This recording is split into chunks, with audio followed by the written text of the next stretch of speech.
இப்போ நம்ம பார்க்க போகிற மானுவா பேர் ரிவானாஸ் எவன்லி டீமன். சாப்டர் 2. எடுத்த உடனே ஹீரோ வந்து யோசிக்கிறான். இந்த நான் ரீஇன்கார்னேஷனான பையன் பேர் பில்லி லீடன். அவன்தான் வந்து இந்த கிளானோட யங் மாஸ்டர். பில்லி ஸ்வாட் ஃபேமிலியோட ஷாங் டாங். என்ன தான் இந்த பையன் ஒரு பெரிய ஸ்வாட்ஸ்மேன் ஃபேமிலியோட டிசனண்ட்டாக இருந்தாலும் இவனுக்கு வந்து பவர் எல்லாமே கம்மியாக தான் இருக்குது. மார்ஷியல் ஆர்ட்ஸில் ரொம்ப கம்மியாகுது. 5 வருஷத்துக்கான எக்ஸ்பீரியன்ஸ் மட்டும்தான் ஆகுது QAயில். ஆனால் இந்த பையனுக்கோ 20 வயசு முடிஞ்சிடுச்சு. ஆனால் இவன் பண்ண ஒரே நல்ல விஷயம் என்னென்னா, இங்கே கேங்டான்னு இருக்கிறானே இவன் கூட ஃப்ரெண்டான. டே கேங்டா, நீ ஏதாவது ரூமர்ஸ் இங்கே ஸ்ப்ரெட் ஆகிறத கேள்விப்பட்டியா? கேங்டாவும் கேட்குறான், ரூமர்ஸா? என்ன மாதிரி ரூமர்ஸ்? ஹீரோவும் கேட்குறான், இந்த ஃபார்மர் மாஸ்டரோட ட்ரெஷர் மேப் ஏதாவது கிடச்ச மாதிரி, இல்லைனா 2 தலை ஸ்பிரிட் க்ரீச்சர் ஏதாவது இங்கே வந்த மாதிரி. அப்படி இல்லைனா இந்த அலையன்ஸ் லீடர் செத்த மாதிரி ஏதாவது ரூமர்ஸ் கேள்விப்பட்டியா? இல்லையே, அலையன்ஸ் லீடர் நல்லா தானே இருக்கிறாரு, அவர் ஏன் சாக போகிறாரு? இப்போ நான் செத்து ரொம்ப நாள் ஆயிடுச்சு, அது எப்படி நான் சாகாமல் இருக்கிற மாதிரி இருக்கும்? ஒருவேளை இந்த ரூமர்ஸ்லாம் ஸ்ப்ரெட்டாக நான் பெரிய பிரச்சனையாகும்னு மூடி மறைச்சிட்டாங்களா என்னோடய சாவை? யங் மாஸ்டர் இருக்கலாம். எனக்கு ஒரு ரூமர் ஞாபகம் இல்லைன்னா மொத்தமாக முடிஞ்சிடும் இங்கே இருக்கிறோம். இது ரூமரா? என்னது இது? அது என்ன ரூமர்னால், நீங்கள் மிஸ் சாங்னால் அடி வாங்கினீங்களா? அது கேட்ட உடனே எனக்கு வந்து ரொம்ப வெக்கப்பட்டிருந்தேன். என்னடா இப்போலாம் சொல்கிறாங்களேன்னு. ஆமாம் கேங்டா, மிஸ் சாங்னா அவ்வளோ அழகாக இருப்பாங்க. நான் என் மைண்டை லாஸ் பண்ணி அவங்கள வந்து ப்ரோவோக் பண்ணுற அளவுக்கு. அட, நீங்கள் வந்து அவங்களோட அழகை மறந்தே போயிட்டீங்களா மொத்தமாக? அவளை பார்க்கறதுக்குன்னே லைன் கட்டி மக்கள்லாம் போவாங்க அவளை பார்த்துடலான்னு. டேய், நானே மெமரி லாஸில் கிடக்கிறேன், எனக்கு எப்படா ஞாபகம் இருக்கும் அப்படின்னு சொல்லி ஹீரோவும் பழைய விஷயம்லாம் ஞாபகப்படுத்தி பார்க்குறான். நான் என் பாஸ்ட் லைஃப்பில் நிறைய பொண்ணுங்க கூட டேட்டிங் போய்க்கிறேன். அந்த சென்டர் பிளேன்லேயே 4 அழகான பொண்ணுங்கன்னு சொன்னாங்க. அவங்க எல்லாருமே என்னை பார்க்க வந்தாங்க. நான் அலைன்ஸ் லீடர் அதனால். ஆனால் எனக்கு எந்த பொண்ணுங்க கூடயும் காதல்ன்றது கிடையாது. அதுக்கு காரணமே நான் வந்து சின்ன வயசுலேயே மாஸ்டராக மாறிட்டேன்.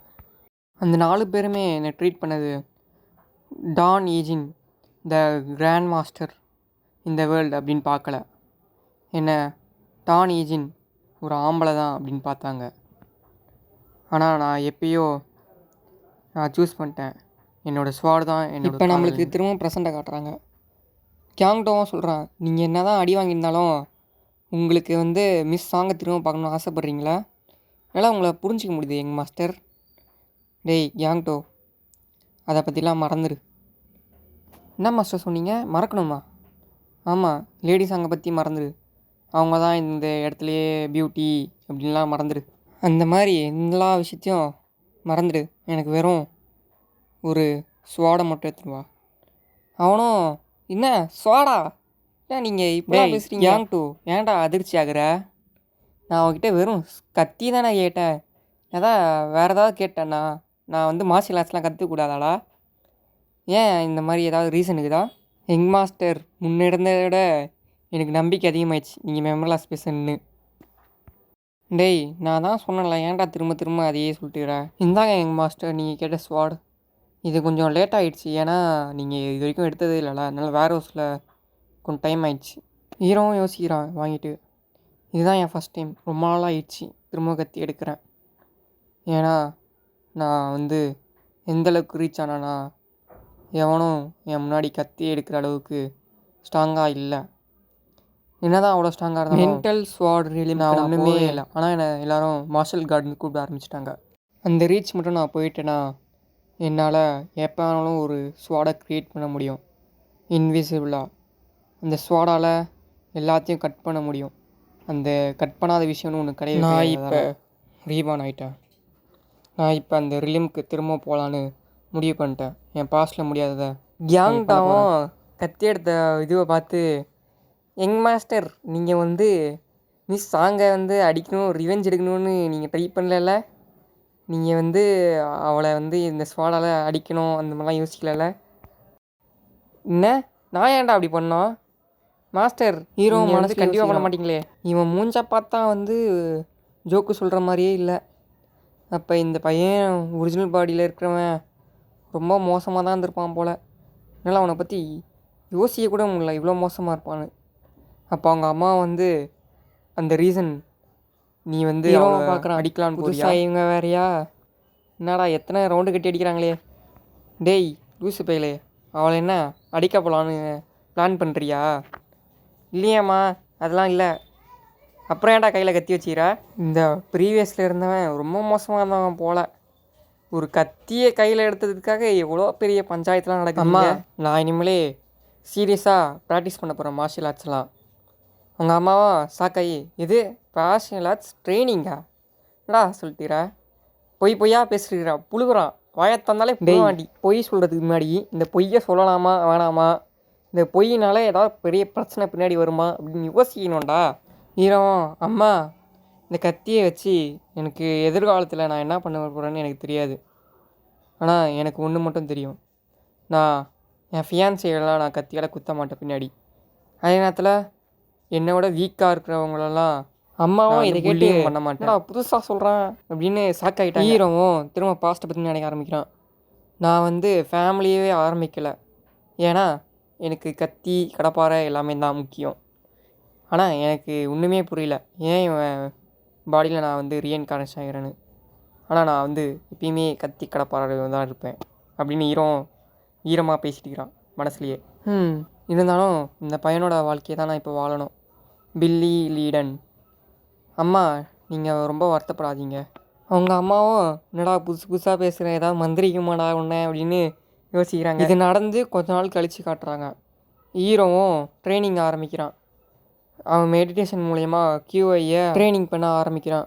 அவனும் மனசுலேயே யோசிக்கிறான், நான் 5 வருஷத்துக்கான மோசமான அந்த இன்டர்னல் எனர்ஜியை நல்லா பியூரான இன்டர்னல் எனர்ஜியாக மாறிட்டேன். என்ன தான் இருந்தாலும் என்னோடய கான்சியஸ்னஸ் இருக்குது. இது மூலயமா எவன்லி மார்ஷியல் ஆர்ட்ஸ் மூலயமா நான் வந்து சீக்கிரமாகவே மென்டல் ஆர்ட்ஸை கற்றுக்கிட்டு திரும்பவும் வேர்ல்டு ஸ்ட்ராங்கஸ்டாக மாற முடியும்.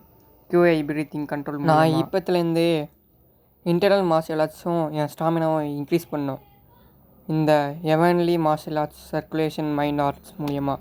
அப்போ கியாங்டாவும் கதவை திறந்து பெரிய பிரச்சனை வருதுன்னு கட்டிகிட்டே வரான். கடைசியாக நான் நினச்ச நேரம் வந்துடுச்சு.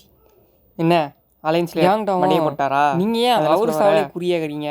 எவ்வளோ பார்த்தாலும் அலைன்ஸில் செத்துட்டாரான்னு கேட்டுக்கிறீங்க. நான் என்ன சொல்ல வந்தேன்னா, clan leader Chang clan leader இங்கே வந்துட்டாரு. ஐயோ அவர் மாமனாரியா? அதாவது கிராண்ட் மாஸ்டர் சாங் யோஜின். சரி என் மாமனார் தானே வந்துக்கிறாரு, அதுக்கேண்டா கொலை பற்றி உருவாக்குறாங்க? அது இல்லை, மிஸ் சாங்கும் இங்கே வந்துட்டாங்க அவங்க கூட சேர்ந்து. யாங்டவும் பயத்துலேயே வரான். எங்கள் மாஸ்டர் நீங்கள் வந்து இப்பயும் ஏதாவது பிரச்சனை பண்ணிக்கூடாது, நீங்கள் ஏதாவது பிரச்சனை பண்ணிங்கன்னா என்ன ஆகும்னு தெரியும்ல அப்படின்னு சொல்லிட்டு வரான். ஹீரோவும் எனக்கு தெரியும்டா வாடா, நீங்கள் நல்லா பொறுமையாக அம்புலாக நல்லா சாந்தமாக அவங்களுக்கு மரியாதையோட சாரி கேட்டுருங்க, அதான் உங்களுக்கு நல்லது. டேய் புரிஞ்சுதுரா சர்ரா விட்றா. அவங்க அப்பாவை பார்த்து நீயும் இங்கே தான் இருக்கிறியா, இங்கே வா அப்படின்னு சொல்லி கூப்பிட்றாரு. நம்ம ஹீரோவோ அங்கே இருக்கிற சாங் பொண்ணை பார்க்க ஆரம்பிக்கிறான். இவ தான் சாங்கா அப்படின்னு. ஹீரோவும் மனசுலேயும் காட்டுறாங்க நம்மளுக்கும். நான் நினச்சதோட இவ அழகாக தான் இருக்கிறா. இப்போ தான் புரியுது அந்த பையன் கிறுக்கு பையன் ஏன் இந்த மாதிரிலாம் பேசிக்கிறான்னு. சாங்கும் ஹீரோவனை பார்த்துட்டு உங்களை பார்த்து ரொம்ப நாள் ஆயிடுச்சு, நீங்கள் நல்லா இருக்கிறீங்களா அப்படின்னு பணிவாக கேட்குறான். அவரும் மாமனாரும் நான் நல்லா தான்ப்பா இருக்கிறேன் அப்படின்னு சொல்கிறாரு. என்ன அன்றைக்கி நடந்த விஷயத்துக்கு மன்னிச்சிடுங்க. ஆனால் அவ்வளோ மூஞ்சி திருப்பி வச்சுக்கோ. அவங்க அப்பாவும் அப்படி திட்டத்துக்கு வரதுக்கு முன்னாடி ஹீரோவோட அப்பாவோ அவன் மேலே எதுவும் தப்பு இல்லை, என் பையன் தான் தப்பு பண்ணிட்டான், பவுலினை வந்து திட்டாதீங்க அப்படின்னு சொல்ல ஆரம்பிச்சு. பவுலின் சாங்கோ எல்லோரும் இப்போ கூடி இருக்கனால நான் உங்ககிட்ட ஒரு விஷயம் சொல்லணும். ஹீரோவோட அப்பாவும் என்னது சொல்லு அப்படின்னு ஒரு பயத்தோடையே கேட்குறாரு. இல்லை அரேஞ்ச் மேரேஜை கேன்சல் பண்ணுங்க சாக்காயி அவளையே பார்க்குறாங்க. ஹீரோவை அவன் முறைச்சிக்கிட்டே இருக்கிறா. என்ன இந்த பொண்ணு இப்படி முறைக்குது? ஹவுலின் சாங்கோட அப்பாவும் என்ன நீ இப்படி திடீர்னு பேச ஆரம்பிக்கிற இதெல்லாம்? ஹவுலின் சாங்கோ இது வெறும் அரேஞ்ச் மேரேஜ் தான். எனக்கு தெரியும் என்னோடய கோவத்தில் பற்றி. இருந்தாலும் எனக்கு வந்து என்னோடய ஹஸ்பண்டை சூஸ் பண்ணுறதுக்கு எனக்குன்னு ஒரு ஓன் சாய்ஸ் இருக்குது. எல்லாரும் அமைதியாக ஹவுலினையே பார்க்குறாங்க. ஹீரோவும் இது ஒரு புது பிரச்சனையாக கிளம்புதா அப்படின்னு பார்க்குறான். ஹவுலின் சாங்கோ எல்லாரும் நான் மன்னிச்சிடுங்க, நான் இதை திடீர்னு சொல்லக்கூடாது தான், ஆனால் இப்போ சொல்லலாம் இல்லை. ஹீரோட அப்பா அம்மாவை பார்த்து நீங்கள் என்ன பொண்ணு மாதிரி பார்த்துக்கிறதுலாம் எனக்கு தெரியும், ஆனால் எனக்கு யங் மாஸ்டர் பில்லியை கல்யாணம் பண்ணிக்க எந்த ஒரு ஐடியாவும் இல்லை. அவங்க 2 பேருமே ஷாக்கில் அப்படியே முழிக்கிறாங்க. அப்போ ஹவுலின் சாங்கோட அப்பாவும் என்ன நீ இவ்வளோ மோசமாக பேசிட்டுக்கிற, ரொம்ப ரூடாகுது இது, உன்னை அவங்க பொண்ணு மாதிரி பார்த்துக்கிட்டாங்க, இப்போ வந்து அவங்கக்கிட்ட போய் இந்த என்கேஜ்மெண்ட்டில் எனக்கு விருப்பம் இல்லை, இப்போ பிரேக் பண்ணிடலாம் அப்படின்னு சொல்லிட்டுக்கிற. அதுக்கெலாம் மேலே நான் அவனோட அப்பா, என்கிட்ட ஒரு வார்த்தை கூட இதை பற்றி பேசவே இல்லை. அப்பா அது வந்து நீ வாய மூடு, நீ வந்து என்னை எல்லாருக்கும் முன்னாடி தலை குனிய வைக்கிறியா? அப்போ சாங் வந்து ரொம்ப சோகமாக இருக்கும். இவங்க அப்பா அம்மா வந்து நீங்கள் வந்து கவலைப்படாதீங்க, அவள் முடிவை அவள் எடுக்கிறா அப்படின்னு சொல்கிறான். என்ன இருந்தாலுமே அப்படின்னு சொல்லிட்டு இருக்கும்போதே ஹீரோவும் நானும் இந்த என்கேஜ்மெண்ட்டை கிளான்ஸ் பண்ண ஆசைப்பட்றேன், மிஸ் சாங்கை கல்யாணம் பண்ண. திரும்பவும் யாரா அப்படின்னு பார்த்தா நம்ம ஹீரோ நம்ம கேங்டாவும் ரொம்ப ஷாக் ஆகிட்டான். என்னடா இது இப்படி பேசுகிறாருன்னு. சாங்குமே வந்து ஷாக் ஆகிட்டான் அவன் சொன்னதை கேட்டு. சாங் அவளினோட அப்பாவும் நான் மன்னிப்பு கேட்டுக்கிறேன், இதை உங்கள் மனசில் எடுத்துக்காதீங்க இந்த விஷயத்தெலாம். நம்ம ஹீரோவும் யோசிக்கிறான், நான் தான் தப்பு பண்ணது, ஆனால் இவர் வந்து மன்னிப்பு கேட்குறாரு. இந்த ஒரிஜினல் பாடியோட ஓனர் வந்து ரொம்ப மோசமானவன் தான், ஆனால் அவனை சுற்றி இருக்கிறவங்களாம் ரொம்ப நல்லவங்களாக இருக்கிறாங்களே அப்படின்னு யோசிக்கிறான். ஹீரோவும் நான் வந்து அடி வாங்கினதுனாலலாம் வந்து இந்த மாதிரிலாம் பண்ணல. அப்போ மாமனாரும் கேட்குறாரு, அப்போ எதுக்காக இது? ஹீரோவும் நான் எந்த பொண்ணை என்கேஜ்மெண்ட் பண்ணிக்கிறதுக்கு எனக்குன்னு ஒரு விருப்பம் இருக்குதுல்ல, அதனால தான். சாங் அவளினும் உங்கள் அப்பா அம்மாவும் ரொம்ப ஷாக் ஆகிட்டாங்க. அப்போ ஹீரோட அப்பா 2 பேருமே வந்து பிடிக்கலன்னு விருப்பப்பட்டாங்க. அப்போ நம்ம இதை கேன்சல் பண்ணுறது தான் நல்லது அப்படின்னு சொல்கிறாரு. அப்போ வந்து அவளினோட அப்பாவும் அதெல்லாம் கேன்சல் பண்ண முடியாது, நம்மளால் முடியாதுன்னா முடியாது தான். அது ஹீரோட அப்பாவும் அவளினோட ஃப்யூச்சரை அவளின் தான் முடிவு பண்ணணும், நம்ம முடிவு பண்ணக்கூடாதுன்ற. அவளினோட அப்பாவோ நான் தான் சொல்லிட்டல நம்மளால் முடியாதுன்னு, நாங்கள் இன்றைக்கி போகிறோம். அவளின் சாங்கோ ஏன் இப்போ திடீர்னு மைண்டை மாற்றிக்கிட்டா? ஏன்னா நீ அடித்த அடி அவளினும் ரொம்ப வலி கேட்டு முழிக்கிறா, என்ன சொல்கிறான் இவன் அப்படின்னு. அவளின் சாங்கும் அவங்களோட அப்பாவும் ஹீரோட மேன்ஷனை இப்போ என்ன திலாலங்கடி பிளானை போட்டு வச்சுக்கிற உன் மைண்டில்? அம்மா எனக்கு எந்த பிளானும் இல்லை, நானும் இந்த என்கேஜ்மெண்ட்டை இது பண்ணலான்னு ஒரு ஐடியாவும். அப்போ என்கேஜ்மெண்ட்டு எந்த பிளானிங்கும் இல்லாமல் தான் நீ வந்து அவளினை வந்து பார்க்க போய் இந்த குழப்பத்தெல்லாம் உண்டாக்கி வந்துட்டியா? என்னை மன்னிச்சிடுங்க. ஹீரோவும் மனசுலேயே யோசிக்கிறான், நான் என்ன தான் எதுவும் சொல்கிறதுக்கு இல்லைனாலும் நான் மன்னிப்பு கேட்டு தான் ஆகணும், ஏன்னா இந்த பாடி அதுக்கு முன்னாடி அந்த தான் பண்ணிச்சு. சரி ஓகே, அப்போ நீ என்ன பண்ண போகிற இந்த டைமில்? நான் ஃபுல்லாகவே மார்ஷல் ஆர்ட்ஸ் ட்ரைனிங் எடுக்கலான்னு இருக்கிறேன். நீ இப்போ சீரியஸாக சொல்லிட்டு? ஆமாம் நான் சீரியஸாக தான் சொல்கிறேன். அவங்க அம்மாவும் ஷாக்காக, ஹீரோட அப்பாவும் இதுக்கு மேலே பேச விட்டா சரியா இருக்காதுன்னு அவங்க ஒய்ஃபை வந்து வா நம்ம 2 பேரும் சரக்கு அடித்து ரொம்ப நாள் ஆயிடுச்சுல தனியாக, வா நம்ம போவோம் அப்படின்றாரு. அவங்களும் என்ன சடனாக இந்த மாதிரிலாம் சொல்லிட்டுறீங்க, நம்ம பையனும் சொல்ல வேண்டியதெல்லாம் சொல்லிட்டான், இப்போ நம்ம இதை கங்க்ராச்சுலேட் பண்ணுற விதமாக நம்ம ட்ரிங்க்ஸ் பண்ணல தப்பு இல்லையே நம்ம 2 பேரும், என்ன இருந்தாலும் அப்படின்னு இழுக்கிறாங்க அவங்க அம்மாவும். சரி நம்ம போவோம் அப்படின்னு ஹீரோவும் போயிட்டாங்க. மனசுலேயே நினைக்கிறான், எங்கள் 2 பேரையும் பார்க்கும்போது என் மனசில் உறுத்துது, நான் வந்து ரொம்ப வருத்தப்படுறேன் இவங்களால், இந்த ஃபேமிலி இது எனக்கு பயமாக இருந்தது, இது என்னை வீக்னஸ் ஆக்குமான்னு, அதனால தான் நான் ஸ்டார்ட் பண்ணதே இல்லை, என் மைண்டை வீக்னஸ் ஆக்கக்கூடாதுன்னு, ஏன்னா நான் ரொம்ப கடினமான முடிவுகள்லாம் எடுக்க வேண்டியதாக இருந்தது அப்படின்னு ஹீரோவும் ட்ரைனிங் எடுக்க ஆரம்பிச்சிட்டான். இந்த பாடியில் சுத்தமாக ஸ்டாமினா இல்லை, கொஞ்சம் தூரம் ஓடினதுக்காகவே இவன் இன்டர்னல் இப்போ சீக்கிரமாகவே இவனோட இன்டர்னல் எனர்ஜிலாம் மாற்றணும். அப்போ ஹீரோவும் பார்க்குறான், அங்கே பார்த்தா சாங் வந்து அங்கே தான் இருக்கிறா அவள் வீட்டில். அவளும் இவனை பார்த்தோன்னே கோவத்தில் நான் ஒன்றும் உன்னெல்லாம் பார்க்க வரல, தப்பாக எடுத்துக்காத அப்படின்னு சொல்கிறான். என் அப்பா தான் இங்கே அனுப்பி விட்டாங்க உங்ககிட்ட மன்னிப்பு கேட்கறதுக்கு, நான் வந்து இந்த தப்பாகவும் எடுத்துக்கல. அவளும் நீ வந்து சரக்கு அடிச்சுட்டு அன்றைக்கி நீ என்கிட்ட சொன்னியே அது ஞாபகம் அவனுக்கு. ஹீரோவும் முழிக்கிறான். அவன் சொன்னது எப்படா எனக்கு ஞாபகம் வரும்? நீ என்ன சொன்னா நானும் பார்க்குறேன், நீ எவ்வளோ நாள் தான் வந்து அழகாகவே உன் மூஞ்சி வச்சுக்க முடியும்னு. நீ வந்து ரொம்ப பெருமையெல்லாம் நினைக்காத. உனக்கு வயசாச்சுன்னா உனக்கும் வந்து சுருக்கெல்லாம் விழுந்துடும், நீயும் ரொம்ப மோசமாக தான் ஆவ, அப்புறம் உனக்கு யாரும் பிடிக்க மாட்டாங்க. ஹீரோவும் நல்ல வேலை இந்த பையன் போல் எல்லாத்தையும்லாம் சொல்லலை மோசமாக. ஹீரோவும் நான் அந்த நாளைக்கு நடந்ததுக்காக நான் திரும்பவும் மன்னிப்பு கேட்டுக்கிறேன் அப்படின்றான். ஆனால் அவளும் நீ கவனம் பேசின, நான் இப்போ அழகாக தான் இருக்கிறேன், எல்லோரும் வந்து என்னை பாராட்டுறாங்க, ஆனால் ஒரு நாள் அதெல்லாம் போக தான் போகுது. என் பேர் வந்து ஸ்கில்னால எடுக்கணும், அழகுனாலையும் பார்க்குறதுனாலையும். அதனால தான் நம்ம என்கேஜ்மெண்ட்டையும் கேன்சல் பண்ணிட்டேன். எனக்கு உன்னை பிடிக்காதுன்னு. ஹீரோவும் எனக்கு இப்போ புரியுது நீ எதுக்கு பண்ணனு.